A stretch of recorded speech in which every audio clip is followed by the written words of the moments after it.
उत्तराखंड का गढ़वाल 500 साल पहले 52 छोटे छोटे किलों यानी गढ़ों में बटा हुआ एक ऐसा क्षेत्र था जहां आपसी कलह और बाहरी आक्रमणों का साया रहता था।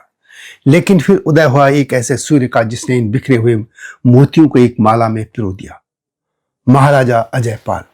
गढ़वाल के एकीकरण का श्रेय पंवार यानी परमार राजवंश के 37वें नरेश अजयपाल को ही जाता है और विजय के शिखर में पहुंचने के बाद वे फिर नाथ साधु बन गए थे।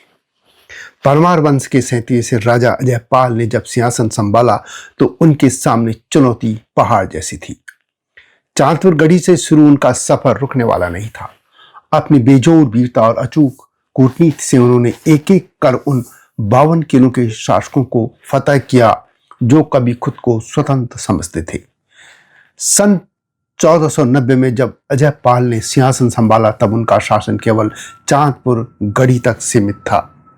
अपनी असाधारण सैन्य कुशलता और कूटनीति का परिचय देते हुए उन्होंने एक एक कर सभी 52 गढ़ों को फतह किया। उनके इस अभियान ने न केवल आपसी कलह को समाप्त किया बल्कि इस पूरे विभाग को गढ़वाल के रूप में एक नई पहचान दी। देवलगढ़ के बाद उन्होंने श्रीनगर को अपनी स्थायी राजधानी बनाया जिससे पूरे क्षेत्र में प्रशासनिक नियंत्रण मजबूत हुआ। अजयपाल केवल एक विजेता ही नहीं बल्कि एक दूरदर्शी शासक भी थे। उनके शासनकाल में कला और धर्म को विशेष संरक्षण मिला। कवि भरत ने अपने ग्रंथ मानवोदय काव्य में उनकी तुलना युधिष्ठिर और कृष्ण से की है जो उनके न्यायपूर्ण शासन को रेखांकित करता है। उन्होंने मापन के लिए पाथा जैसी मानक प्रणालियां विकसित की और कृषि व व्यापार को प्रोत्साहित किया जिससे गढ़वाल आर्थिक रूप से सुदृढ़ हुआ। अजयपाल के जीवन का सबसे विस्मयकारी क्षण हुआ था जब सत्ता के शिखर पर पहुंचकर उन्होंने वैराग्य को चुना।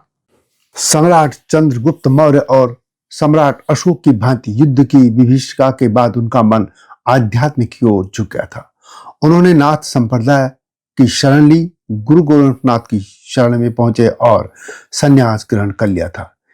एक प्रतापी राजा का सन्यासी बन जाना यह भी बताता है कि उन्होंने भूमि पर विजय पाने के साथ ही अपने अहंकार पर भी विजय प्राप्त कर ली थी।